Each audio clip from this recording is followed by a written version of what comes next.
Welcome to the Rabbi and the Shrink. I'm Dr. Margarita Guri, and this is Rabbi Yonason Goldson. And he is one of my very favorite people to talk to about ethics or anything, really. I would do just about anything to listen to one of his stories.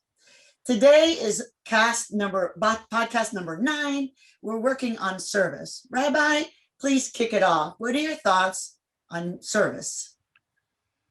Well, the sages teach that human beings were created for 3 reasons: to learn, to serve, and to perform acts of kindness.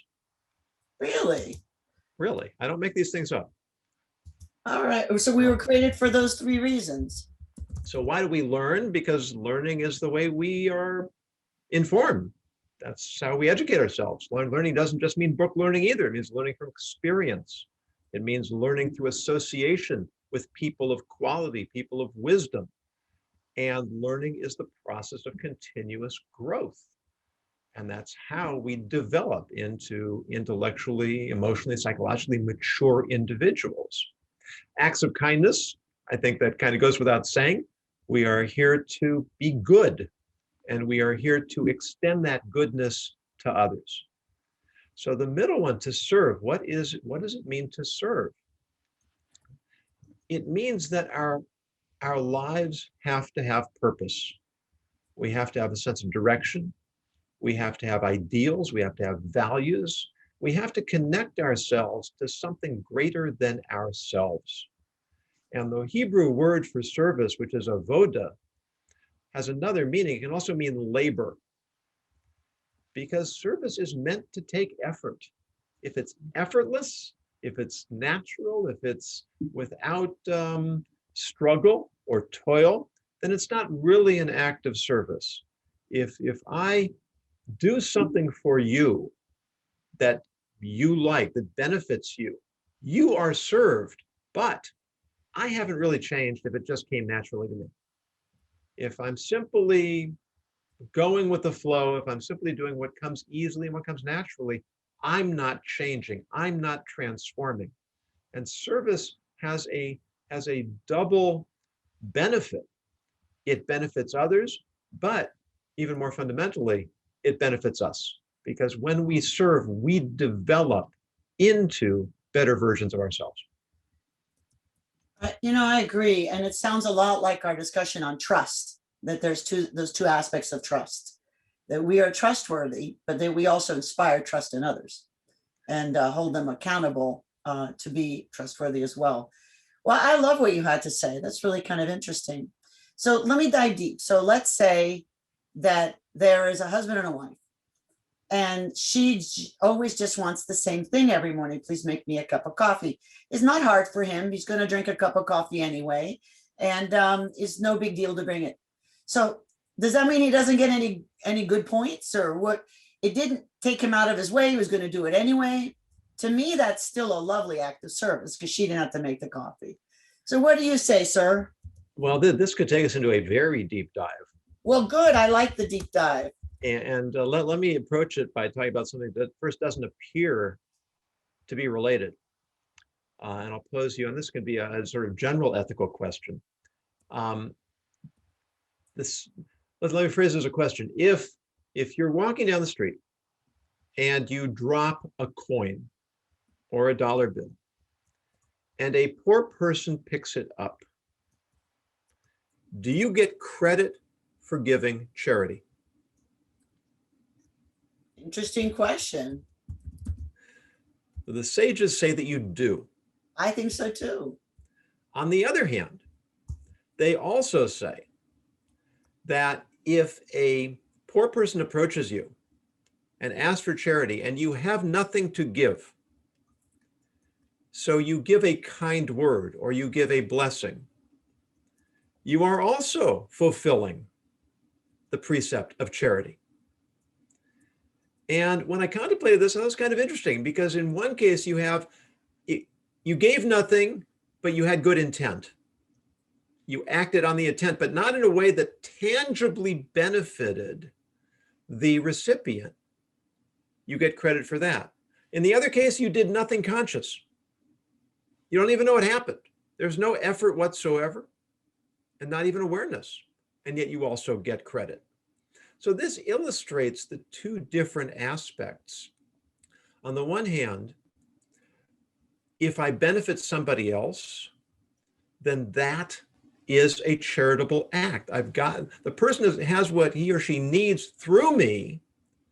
So I have fulfilled the precept of charity. On the other hand, right, what I've done is I can't give you something tangible, but I can connect with you. I can create a sense that you're not alone, that someone cares, that you have, right, what do poor people, they have two problems. They have the problem they don't have enough money, but they also have the problem that they don't have a sense of self-esteem. They don't have a sense of self-worth. They feel disconnected. They feel abandoned. And I actually put this into practice once. I was in the old city of Jerusalem. When you walk into the old city, you pass many, many people who are asking for charity. I mean, sometimes every few feet. And after I'd given a few coins, I had nothing left to give. So what do you normally do? What we often do in that situation is we avoid eye contact. And I decided to do just the opposite. I looked each person in the eye and I said, God should help you. And it was remarkable to me because when you ignore people, they tend to often get a little bit cantankerous, a little bit abrasive. And I found that the whole facial expression changed. I saw a certain peace come over them and a little nod. It's like a recognition. Thank you for acknowledging me. Thank you for giving me a blessing. Thank you for responding to my humanity, even though you couldn't give me what I wanted. And one more thing the sages teach, if you actually give money, but you do it in an unpleasant way, you lose the charity. It's as if you didn't give it at all. Because the way you give it is integral to the giving it itself. You know what? I agree with that. I think that's good. But I'm going to challenge the sages for a moment. I think a blessing or a smile or a kind word, showing respect. So psychologically speaking, it is tangible because it changes our chemistry in our brain and our body. There's all sorts of hormonal bing, bing, bing, all sorts of things that happen. And those things are tangible. They make us feel better, sleep better, maybe give us the confidence to think about something differently, to feel more important, etc. So I do think it's tangible. It's not money, but I think we value money too much. I also don't believe that everyone who is poor feels disenfranchised or feels unhappy. Yes, if they have to beg, but not everyone who begs actually needs to beg. Some people are scamming the system. Others are truly in need. So you can't really assume. I learned that the hard way many years ago. That just because someone looks like they need doesn't mean they do. And just like someone looks like they don't need doesn't mean that they don't need. It's complicated how some people feel entitled to everything and others are embarrassed by needing. It's interesting. Yeah, and I don't think the sages would quibble with you. When I use the word tangible, that was my word, not theirs. Well, I suspected they would not quibble with me. It's almost always a chance of the words that we choose.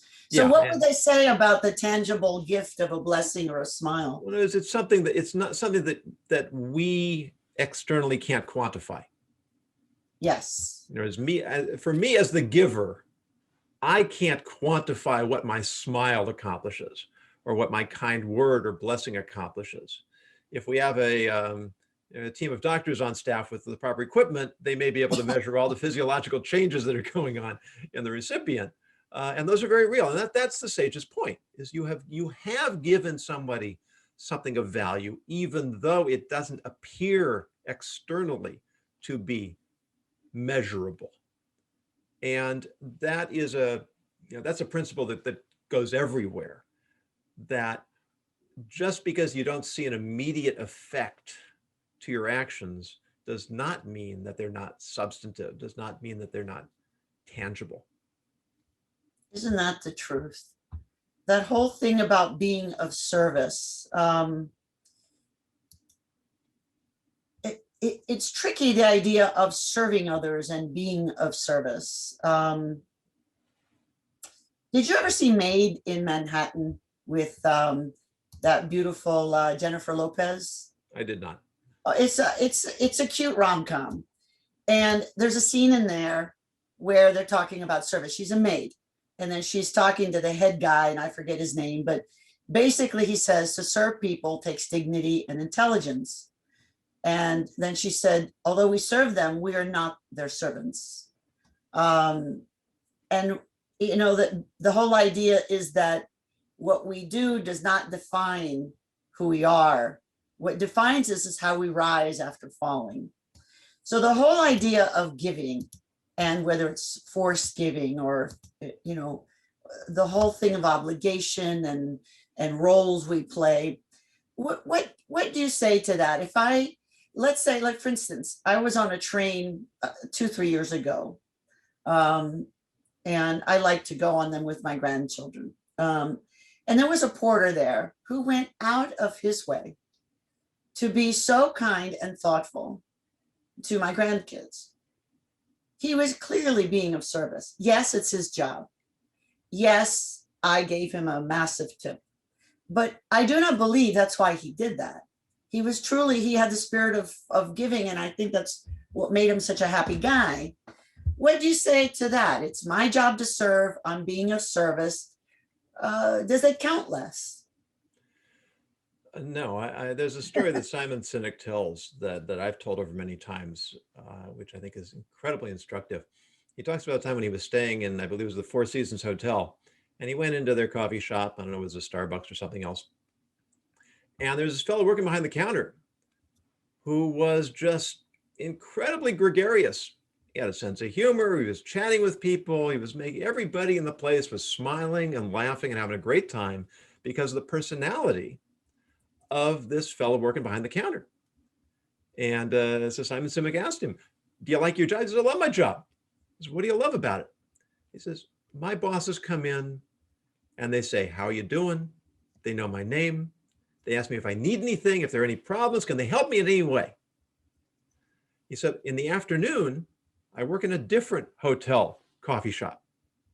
And there, my bosses are never say hello, don't know who I am. They're trying to catch me doing something wrong. And so over there, I just keep my head down, do the minimum I have to do, and try not to get noticed.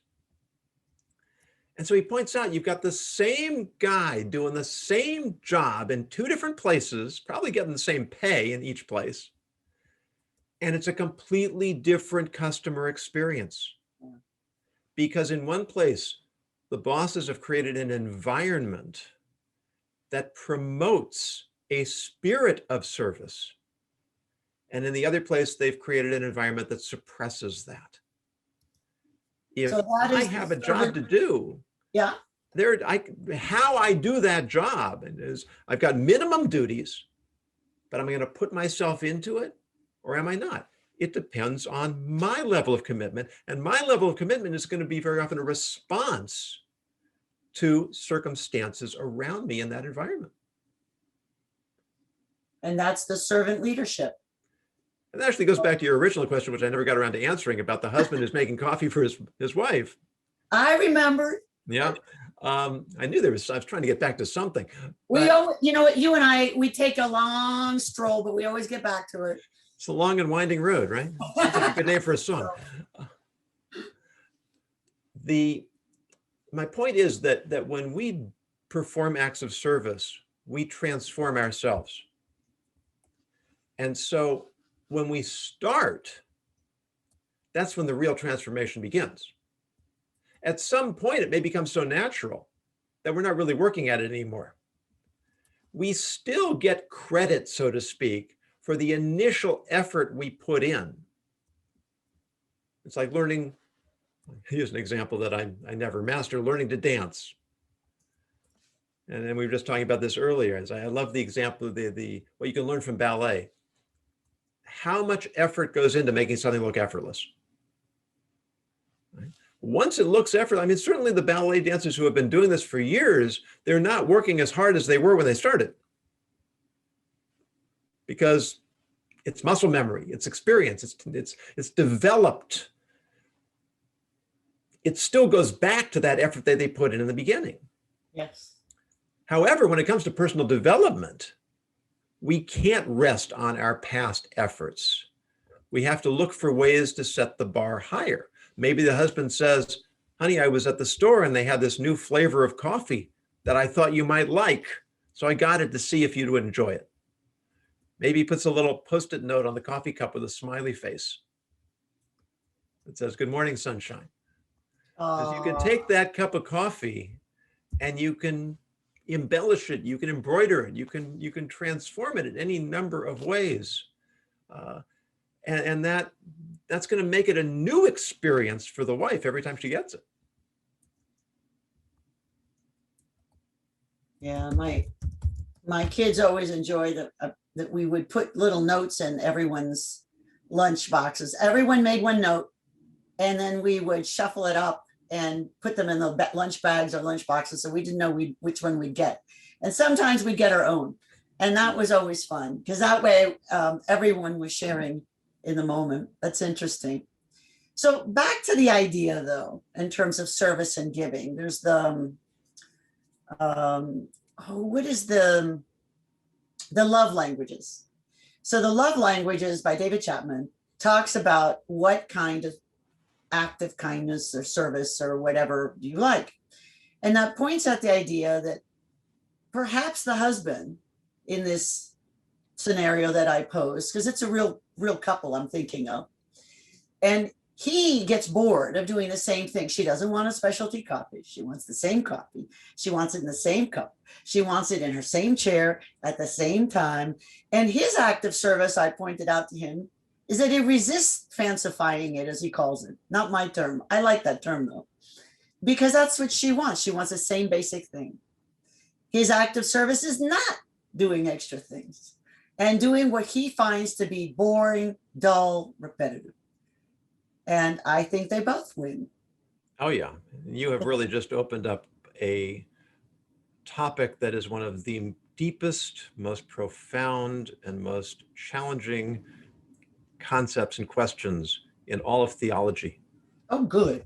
And if that hasn't scared off all our listeners, then people wonder, what was it about the challenge, the test of Adam and Eve in the Garden of Eden that was so difficult? God says, here's a garden. Eat from any tree you want, except that one. Because if you eat from that one, on that day, you'll die. Doesn't sound like such a big test. I can eat from anything I want, just this particular one. So people say, well, it's human nature that the moment you say something is off limits, immediately there's a desire to have it. That's true. It is true. I always want to walk on the grass when there's a sign that says don't walk on grass. Yeah. Yeah, well, the cartoon I saw of the guy's walking down the sidewalk and the sign on the post says no unicycle riding. And he says, suddenly I had this overwhelming urge to ride a unicycle. So there is that, but it's so much more, it's so much deeper than that. Because what God was essentially saying to Adam and Eve was, preserve the status quo. I gave you a perfect world. Accept it as is. Don't mess it up. And what Adam and Eve wanted to do more than anything was to be of service to God.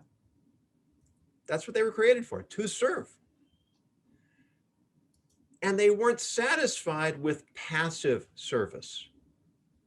They wanted something more active. They wanted something that made them feel that they were partners, that made them feel that they were contributors. And we know about feelings. Yes. Ultimately, it was an expression of the ego. They weren't satisfied to simply preserve the status quo. They wanted to change, they wanted to build, they wanted to contribute. And someone said that ego is an acronym for elbow God out. Who made that up? I love I that. don't know. I heard it from a friend of mine and I've quoted it often.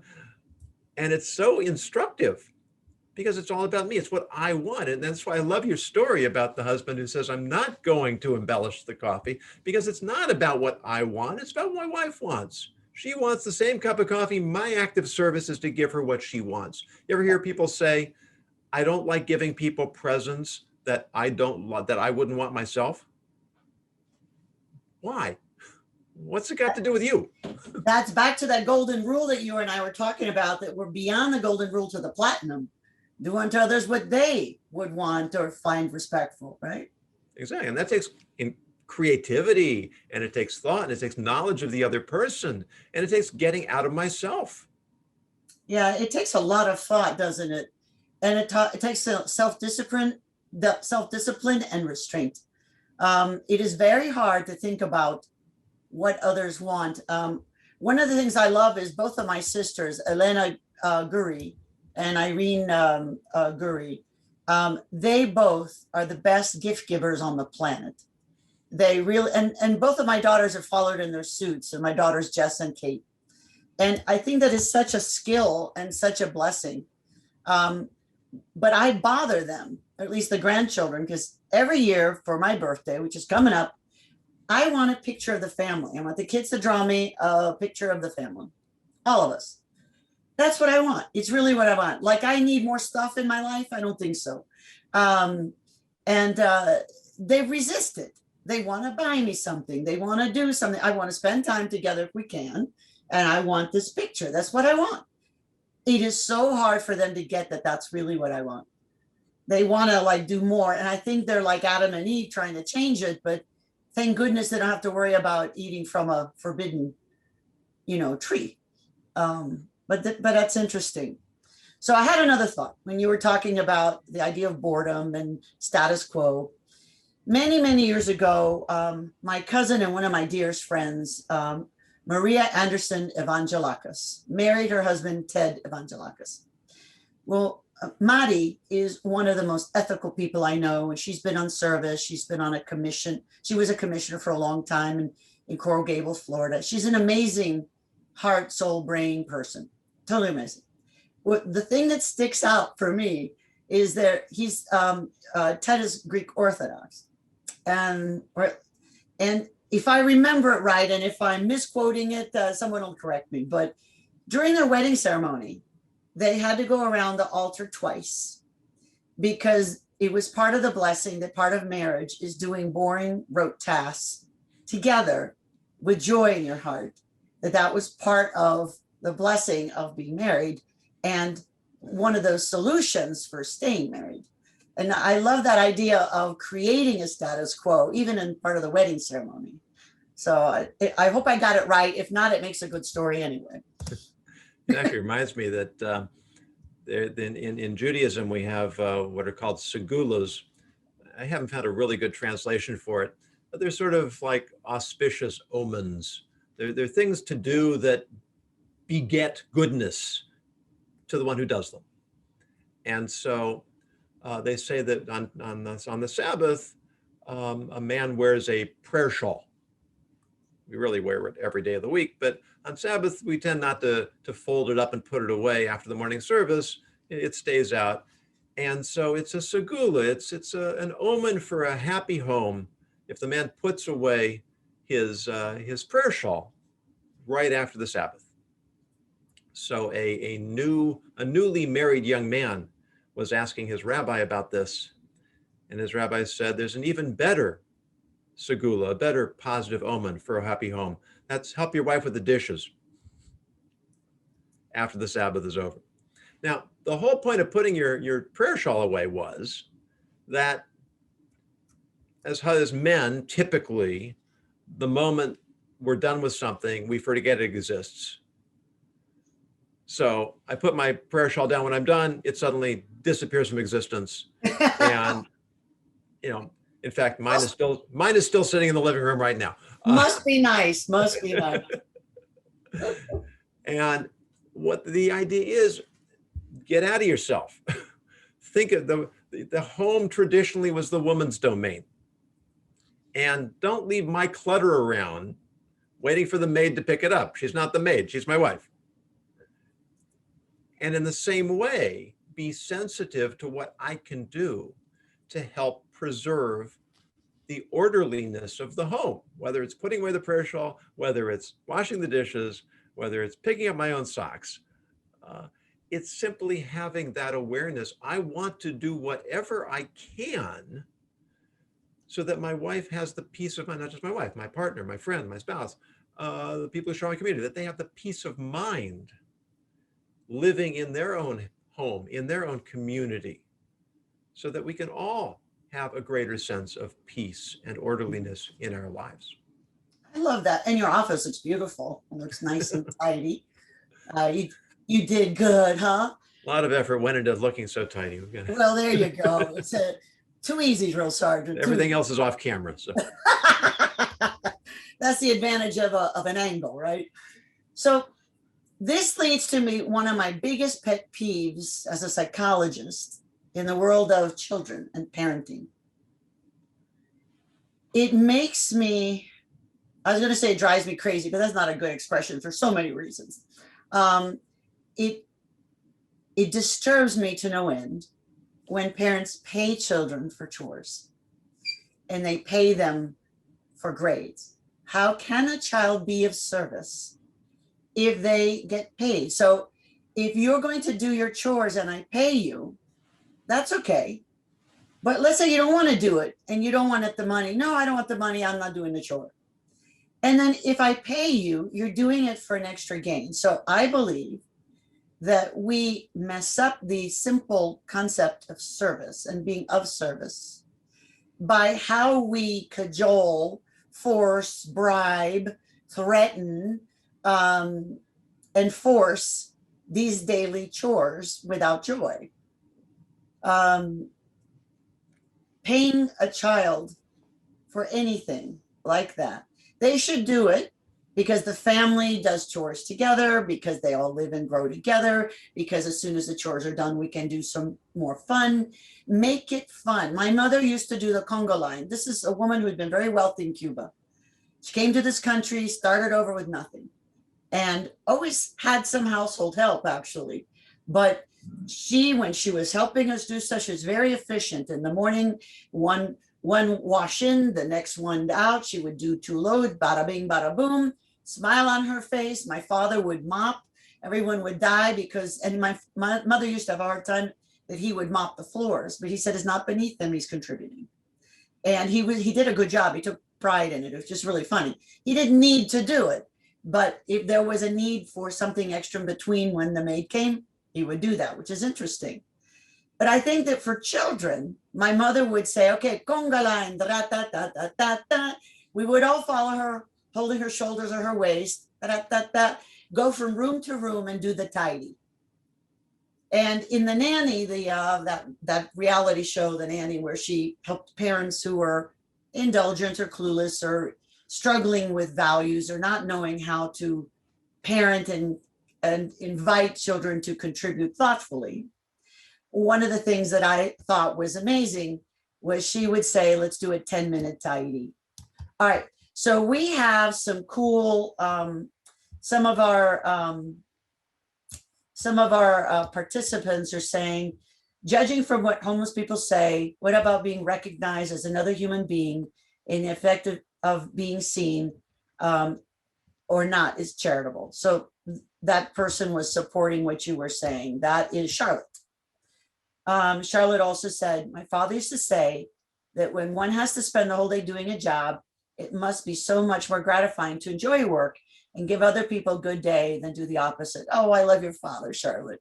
That's lovely. And then, no, I am recording. Someone said, are we recording? Yes. And then Jenny says, I pay my son to wake up on time for, I don't know this word. This is the morning prayer. Thank you. Because it's hard for him and I want him to be able to develop good habits when he's young. Well, Jenny, I'm going to say this is the day you're going to start saving yourself some money. Pay him with love, with gratitude, with good words. I think it's a huge mistake, if you don't mind me not being politically correct, huge, huge, huge mistake to pay him to do what he needs to be doing. Rabbi, I am a Cuban Catholic. Perhaps you have a different opinion than I. Sir, should we pay our children to get up to pray? This is one of those really complicated issues. It And, is. my wife and I struggled with this. We really wanted to make things fun, and we were so exhausted all the time. We had 4 kids, 5 and under. We were both working, and there are years of my life I can't even remember because I was so dead tired. It was a real challenge. Fortunately, we and our kids are still on speaking terms, so I don't think we did too terrible. But I remember, the discussions about having allowance connected to chores, and we never really did come up with an enduring system, mostly because of our own failing to be consistent in seeing something through. And there is that question about reward versus bribery. I think if the payment comes across as a bribe, then I think you've got a problem, because it's what you said earlier. As okay, I've got all the money I need. I don't need to do this anymore. I got a job. I don't need to do this anymore. It's not worth it for me to do what I should be doing. Whereas if you can frame it as a reward, then I think that there is a message that when you do what you're supposed to do, then that has a benefit. There are the intangible benefits, or as you would say, the less quantifiable benefits of feeling like you're part of the family, and the feeling that comes from doing a good job. But children need to be taught to appreciate those. So I'm not going to come down real strong on one side or the other here. Good. We'll go on my coming down hard. I feel very strongly as a psychologist. I think that paying a child a reward of money is still corrupt. So I'm going to use the word corrupt, not politically correct. I think that the intention is good. It's better than myrtleizing, the Three Stooges. I'm going to myrtleize you. It's better than, and sometimes kids deserve a little bit of myrtleization, but it's a psychic thing. We don't hit them. It's best not to yell at them, but you can say, that if you pay someone a reward, how is that really different than bribery? For something they're supposed to be doing. Now, let's talk about rewards and incentives. Is there something so wrong, say, if the whole family gets up on time or does these things and we do this well, then we will all play Scrabble. We will all order pizza that night. So there's some money that might be involved. If we've done a great job with the chores and we are excited, let's treat ourselves and go out. Now, many families also have a cuss jar. And so you have different words have different value, and many families make a lot of money that way. And then there's always money to order in what, or go out. These days of COVID, going out is tricky. So that's a different thing. I think that the idea, though, of reward. So you and I want to see eye to eye if we can. And Dre Bricker is there, and so is Malcolm. Hi, guys. If you want to speak, we can give you a voice. Just let us know in the chat if you want to speak, and I'll grant you that power. This is a webinar, but we can add the talk power. So, Rabbi, let's get back to the issue. I believe there's not a big difference between a reward of money for praying and a bribery of money. Help me understand your point of view. I'm in a struggle here because I have been grappling with this for myself. And I think that the starting point is not saying, if you do this, then you will get, but rather, this is what you need to do. This is your job. And if you do that job, then there will be certain rewards that go with that. So by not connecting by not making the behavior dependent on the payment, then it's not a bribe. It's not that you need to do this to get paid. It's that you need to do this. Once you're doing it, and you get okay, there paid, may be benefits that accrue. I really do like your idea, however, of that the whole family.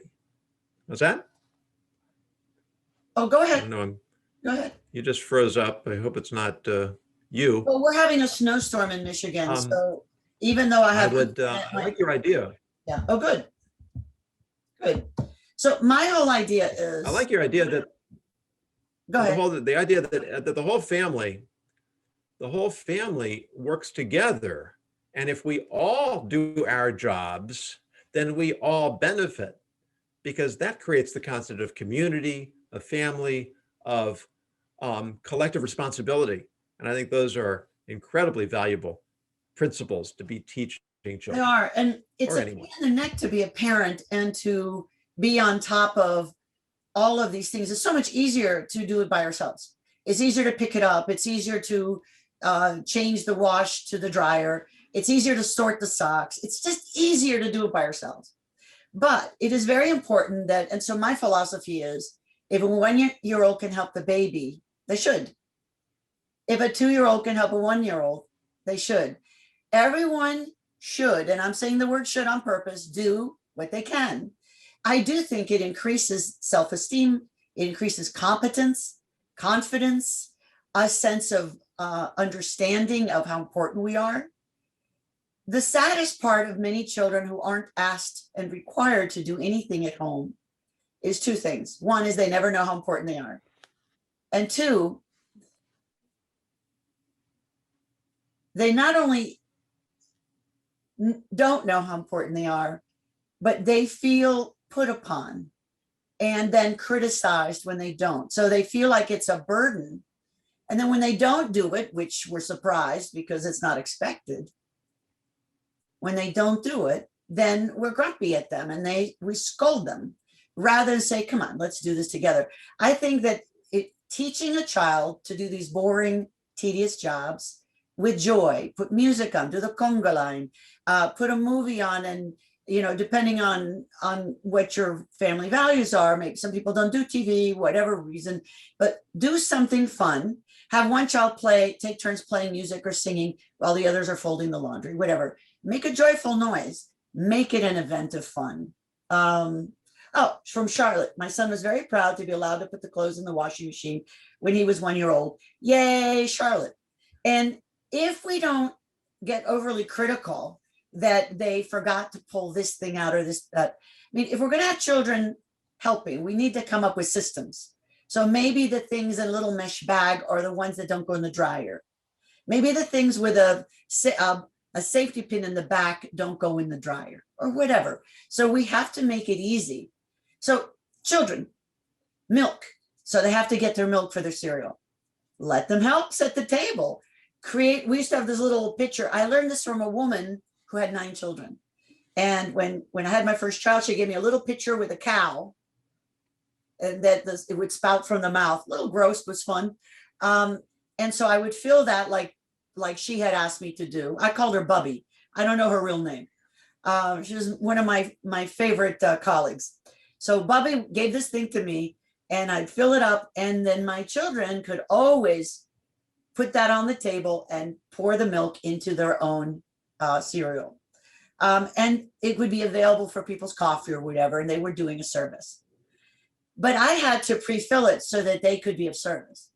So the question I ask everyone out in the audience, what do you need to do to make it workable that everyone in your life is of service to whatever is their capacity? And reminder, if we've never expected anyone to do anything, we might have to ramp up their capacity. They may not know how, and we may have to teach them lovingly. I can't tell you, as a psychology professor, I was always an adjunct in different places because it was fun. And I was often the first teacher they ever had at 8 o'clock Monday morning, Psychology 101. Can you imagine? I got lots of opportunity to be of service there. I taught lots of guys and some young girls how to do laundry. And we even ended up doing a fun skit routine in the whole class. How do you do laundry? How do you teach a life skill, and how do you make it fun? So we ended up doing that. No, I wouldn't go and teach them by going there. It was a demonstration. So, all right, Rabbi, what do you think? Oh, well, I say we, I really should say my wife. She taught our kids to do their own laundry as soon as they could reach over the top of the laundry machine, the washing machine. And when our oldest son went away to seminary after high school, there were a lot of boys from all over the place, many of whom didn't know what a washing machine was. They would simply leave their clothes wherever they dropped them, and the clothes magically reappeared in their drawers, cleaned and folded. And my son was able to have a small business doing laundry for some of the other guys. And that's how he earned pocket money. So at that point, he suddenly realized how much he valued us having forced him to do his own laundry. And so, when you talk about providing people the opportunity, the capacity to serve, setting them up for success. Yes. We mentioned this, I think maybe in the past, but it's one of those sound bites I just love. If we say that it's better to give than to receive, and we say that, whether we believe it or not is a different story, but we do say it. And if we believe it, then we have to ask the question, what's the greatest gift you can give to someone else? And that's the opportunity to give. So even when we're takers, we can be servants in a sense. And you mentioned something that, I think many parents, most parents, maybe all parents struggle with, is that it's often easier to do things yourself than to let your children struggle to learn them. My wife would often joke that Mrs. So-and-so is doing extremely well in fourth grade. It was clear that she was doing all of her son's homework because she would sit down to help her son do his homework. And it was a lot easier for her to just do it herself. Of course, her son didn't learn very much by doing that. So being at service. He learned a lot, but not what he was supposed to. There you go. He learned that if he's pathetic and pain enough, then people will do for him. Yeah, which is definitely not the lesson we want to be teaching. Lesson, no. Right? But service, as we've already explained, is giving people what they need and doing it out of genuine concern for the other person. Even if we're getting paid for it, even if we have to do it, but to find within the job the essence of service and take pleasure in that. Revel in that, rejoice in that. I have the opportunity to serve. Maybe I have no choice. Maybe I'm getting paid for it. And then the idea of, why do I have to thank somebody? It's his job. Still, he's serving me. Yeah, and he's serving himself by doing a good job. So I don't know. I express appreciation. I don't know whose quote it was, or whatever you do, be a good one. Do you know whose quote that was? No, it's a truism that's gone around. Anything worth doing is doing well.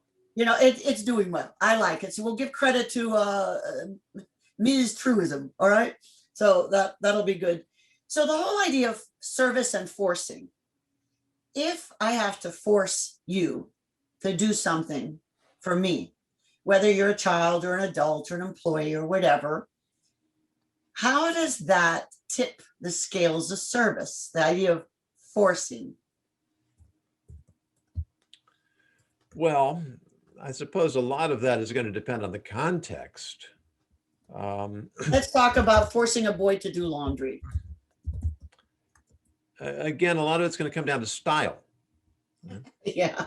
I'm saying, now that you are approaching adulthood, now that you are big enough to take on more responsibility, now it is your responsibility. Now it is your job. To be responsible means that I have a certain obligation. I have a certain duty. There's a science fiction writer that I used to be enamored with, emphasis on used to be, Robert A. Heinlein. And he does make some really astute points that I've hung on to. And one of them, he points out that the problem with the term juvenile delinquent. We talk about child criminals as juvenile delinquents. And he says that exposes a profound flaw in the understanding of society, because what does juvenile mean? It means below the age of responsibility. What does delinquent mean? It means failing in responsibility. So how can you fail in a responsibility that you're too young to have? Responsibility has to meet the age and the capacity of the person in order for them to actually be responsible. And if we frame it that way as our children grow up, now that you are 8 years old, now that you are 12 years old, now that you are 15 years old, this is what's expected of someone your age. And this is part of becoming an adult, becoming a mature person, becoming a viable human being. And if we frame it that way, then there's going to be less forcing involved, even if there really isn't an alternative, there really isn't an option to their taking that on. Yeah, and I think we know from psychological and sociological studies all around the world over time that the cultures that encourage participation in whichever measure of competence and ability and strength, skill, whatever is possible, are the ones with the happiest constituents, the happiest citizens. I do believe that service is the key to a happy life. The attitude of service also comes with gratitude. You cannot think of service without gratitude. I think they go hand in hand. I do think it's one of the serious keys of happiness and unhappiness. And I ask everyone in the audience, how are you of service? And who do you allow to be of service to you? When someone offers an apology, this is another pet peeve. Oh, I had several pet peeves today, didn't I? Do you? Yes, I did. Let's say someone wrongs you or me, and they say, I'm sorry. We say, no need to say I'm sorry. No, don't do that. Thank you, I accept your apology. Being of service means that if someone apologizes, and they should have, don't let them off the hook. Thank you, accept it, and then move on. Yeah. I think that we are too easy on people, and then we hold a grudge or we lose respect for them, and they don't respect themselves or us because they know that we'll put up with it. So the final thing I'm going to, pardon? Speaking of pet peeves. Yes. How about when somebody does something for you that really is meaningful to you, and you thank them and they say, it was nothing. I know what they mean, but the words mean, wait a minute, it was nothing. It was a lot.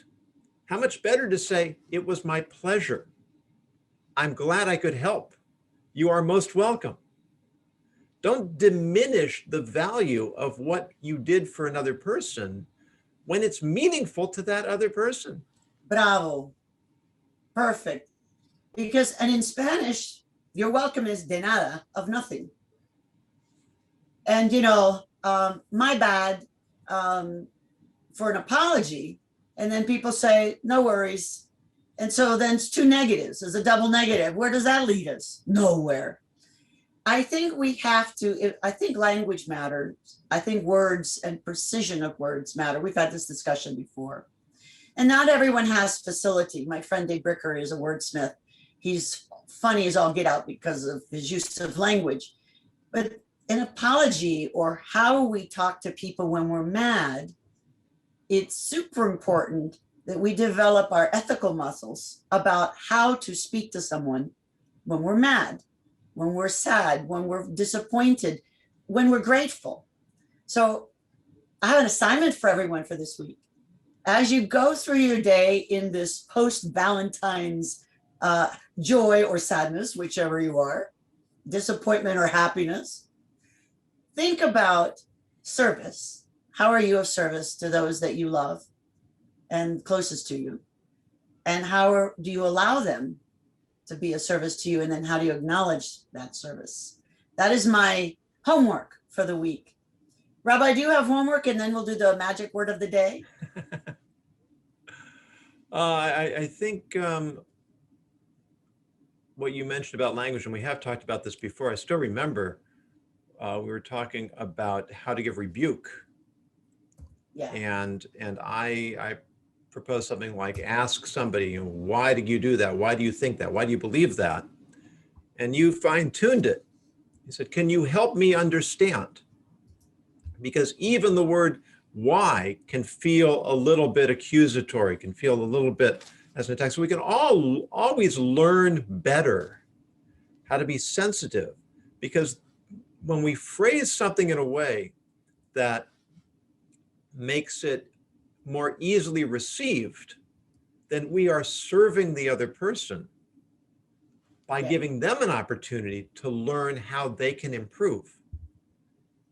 In the same way that this is why the sages say, love rebuke. Don't we all love rebuke? Is my fave. I just love it when people tell me I'm wrong. Well, I should. Because telling me I'm wrong means here's an opportunity to improve.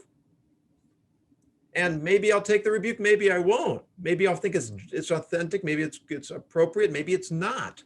But at least when I accept it, I can consider it. I can say, is there something in this rebuke that I can take to heart to actually make positive changes in myself, which are then going to make it easier for people with whom I interact.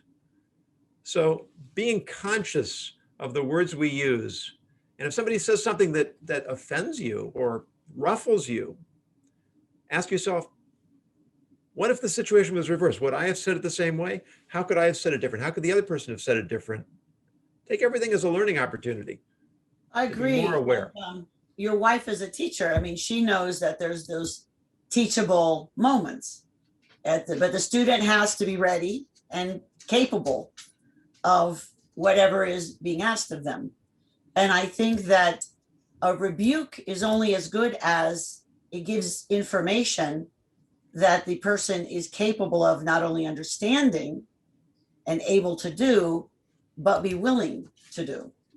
And I think that's the challenge of how do you offer a useful rebuke, So that's interesting. All right. So you want to do your word of the day, Rabbi? Word of the day has been in the headlines quite a bit lately. It is the word impeach. And we are not going to get into politics, but I looked it up to see what is the root of the word, and it comes from Latin, meaning either to chain or to trap. And it occurred to me that when we act in a way that is beneath us, that we become chained to the consequences of our actions, and we become trapped by the habits that we develop. And I may have mentioned in the past, the great sage Maimonides said that the key to life is developing good habits, because most of the time we're on autopilot. And the more that we can relegate good behavior to our instinct, to our muscle memory, as it were, to our second nature, then the more attention we have to devote to refining ourselves, to being more ethical, to being more thoughtful, to being of greater service. And so let's make sure that we're not trapped by the bad habits that we've developed over time. Let's free ourselves from those chains so that we can really do more to refine and develop ourselves. I think that's a great word. And be unimpeachable in our behavior. Unimpeachable. And yet, by our very natures, we're going to be impeachable. I mean, we are human, and the only way we learn is to make mistakes. Because if you never try to do something new and stay in your comfort zone, and you either then do everything that the people before you taught you, or you never try anything new for fear of failure. So one of the acts of service that I think we can all do is take risks, and thoughtful risks, not reckless risks, and learn to think about things differently. Ask ourselves harder questions and be kind to ourselves as we answer them. And be patient with others when they take risks and occasionally fail themselves. But isn't everyone else just supposed to be perfect and we're the only ones allowed mistakes? I mean, really. Isn't that how I thought we were the ones who are perfect and everybody else is flawed. No, you and I are the perfectly imperfect ones. I think you and I both get a kick when we make mistakes or whatever, because we're learning from them. And I think we've come to that point in our lives where we don't have so much to prove and we don't have to be right all the time. And that's a good thing, because I'm glad to be right every now and then. It's kind of fun to help other people struggle as they're apologizing to us or asking us to forgive them. That's always an interesting dance to see, how do we together get to a better place where everyone is being loving and neutral in their language and moving forward. That is, to me, one of the challenges of ethics, that two-sided dance to move forward. Yeah, and you just put me in mind of one of the great comics of all time, Johnny Carson. And one of the things that Johnny Carson did that was so endearing is that he would draw attention to his failed jokes. One of the classic rules in humor is if a joke bombs, just move on. But he would call attention to it. He'd reach up to where the boom mic was hanging over his head off camera, and he'd pull it down in front of him and say, "Is this thing on?" Or he'd say, Did we open the doors and let the audience in yet? And it was so, sort of, he would poke fun at himself. Yes. And that's what lent, even when the jokes failed, there was still a humorous atmosphere in there, because he didn't take himself so seriously, and he was able to turn the failed jokes into something that was positively humorous. As opposed to other talk show hosts who poke fun of everyone else. Yeah, well, that's another topic for another day. That is a whole nother topic. Well, Rabbi, I think it's time to wind down. We have finished our 9th podcast, and this was on service. So go out there and examine service, the both sides of that, the service that you allow others to give to you, and the service that you offer to others and the universe. And as a rabbi always says, I'll let you do the sign off because you do that ethically yours. The rabbi says. And thank you, Doctor, for running the show and keeping us all tuned in so that we can try and set the bar higher for ourselves. I think we can. And I think that one topic at a time, one question at a time, I know we can make the world a better place. That's what we're here for. Yeah, there's nothing special about ethics except for it's everywhere. There's nothing scary. You don't need a degree to get it. It's an everyday thing, and it is so powerful. So thank you all for signing in, and please spread the word. We'd love more people to come. But if not, we both are posting the Rabbi and the Shrink on our YouTube channels. And we'll be writing, we're working on articles, blogs, and books. And so stay tuned for more from us. We'll do our best to help you be at that wonderful place of ethical bliss.